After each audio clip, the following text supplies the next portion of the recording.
Isang mainit at nakakagulat na balita mga kaibigan dahil ang ating Pangulo ay naka-jackpot sa UAE dahil ang Al Nahyan family, ang pinakamayamang pamilya sa buong mundo, ay nagbigay ng tumataginting na halos 1 trilyong piso sa Pilipinas.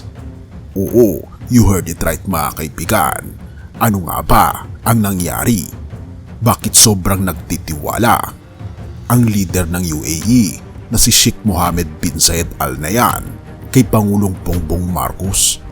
Halika, atin itong pag-usapan mga kaibigan. The Philippines and the UAE have finalized a groundbreaking $15 billion deal. Masdar will spearhead the development of renewable energy projects. These projects will contribute up to 1 gigawatt of energy.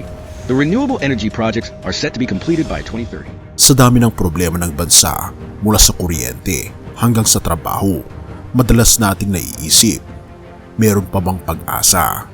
Pero sa isang iglap, tila binigyan tayo ng pambihirang pagkakataon ng pinakamayamang pamilya sa buong mundo. Kailangan mo itong malaman kaibigan. Pero bago iyan, alamin natin kung sino nga ba ang nasa likod ng napakalaking balitang ito. Ang Al Nahyan family, ang may-ari ng halos lahat ng yaman ng United Arab Emirates, ay kilala bilang isa sa pinakamakapangyarihang pamilya sa buong mundo. Si Sheikh Mohammed bin Zayed Al Nahyan o MBZ, ang utak ng kanilang mga desisyon ay hindi basta-basta ang kanyang mga galaw. Pero bakit nga ba interesado siya sa Pilipinas?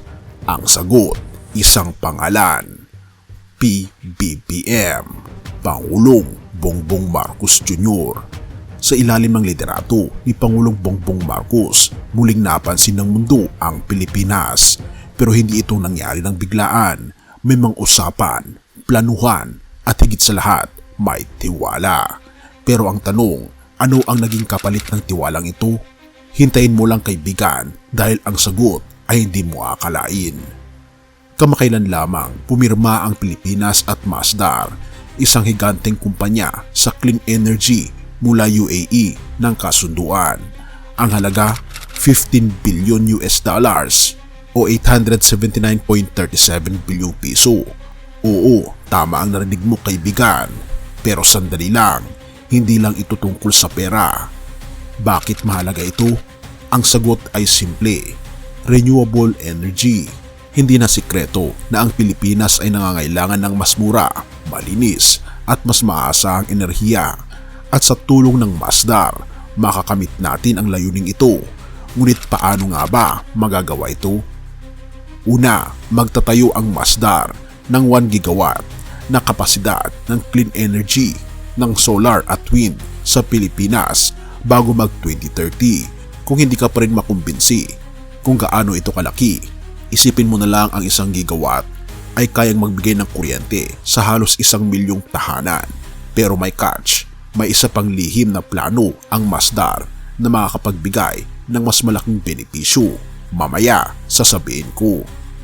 Ngunit bakit ngayon lamang nangyayari ito? Dahil ito sa tamang diplomasya na matagal nang may ugnayan ang Pilipinas sa UAE. Pero nitong mga nakaraang buwan, nagkaroon ng Memorandum of Understanding sa energy transition. Ang resulta, Masdar, isang kumpanyang mahigit 50 gigawatt renewable portfolio sa buong mundo, ay tumaya sa Pilipinas. Ngunit bakit tayo ang pinili?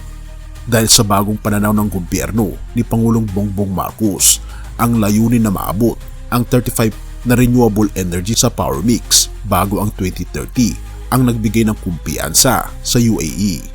Pero teka, di ba't mas maganda kung doblehin pa ito? Ito ang plano, palakihin ang kapasidad sa 10 gigawatt sa susunod na dekada. Hindi lang kuryente, kundi trabaho at oportunidad ang kasabay nito. At kung iisipin mo, ang wind energy na sikat sa Ilocos, sa baluarte ni Pangulong Bongbong Marcos, ay dadalhin niya ito sa buong Pilipinas. At hindi lang iyan, kasama pa dito ang mga iba't ibang klase ng renewable na energy. Pero ano ang kabayaran? Ito ang magandang balita. Masdar ay makakakuha ng investment at tax perks Pero sa kabila nito, mas malaki pa rin ang pakinabang ng Pilipinas.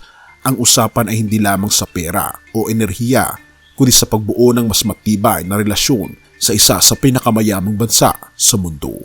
At ngayon, ang tanong, ano ang ibig sabihin nito para sa ating lahat? Simpleng sagot, kaibigan. Pag-asa. Kung dati nagdududa tayo sa kakayahan ng liderato, ngayon ay malinaw na may mga konkretong hakbang para sa mas maayos na kinabukasan. Ang bilyong dolyar na investment na ito ay hindi lamang isang kasunduan. Ito ay simbolo na kaya ng Pilipinas sa ilalim ng tamang pamumuno na maging sentro ng atensyon sa global stage. Hindi ba nakaka-proud? Pero ang tanong, saan ito magdadala sa atin? Simple lang ang sagot, sa isang mas maliwanag, mas malinis, at mas maasahang kinabukasan.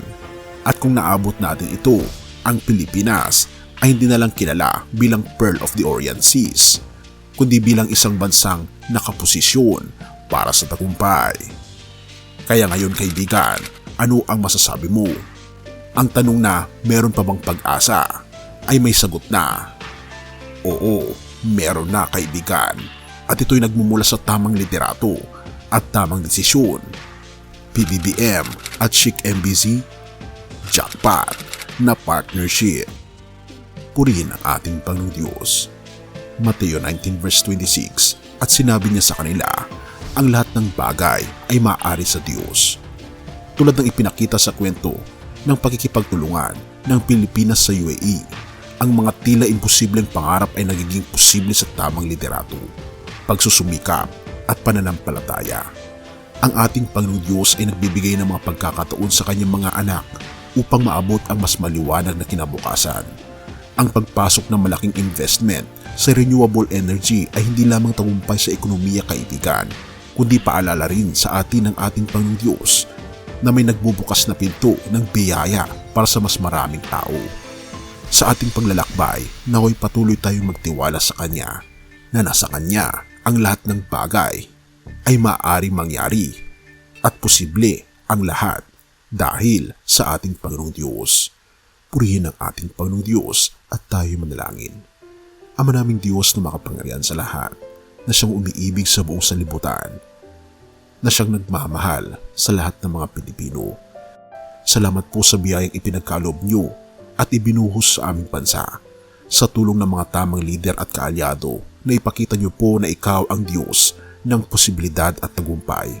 Salamat sa pagpapaala ng kaalaman, mga oportunidad at mga kasunduang nagbibigay ng pag-asa at kabuhayan para sa mas marami naming mga kababayan.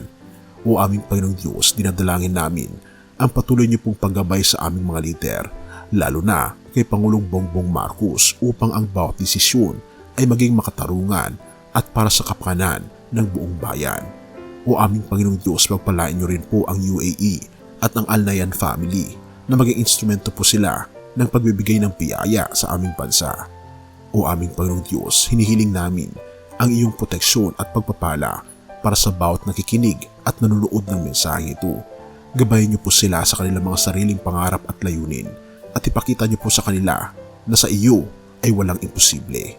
Bigyan niyo po kami ng lakas at karunungan upang maging mabuting tagapangasiwa ng mga biyayang natatanggap namin.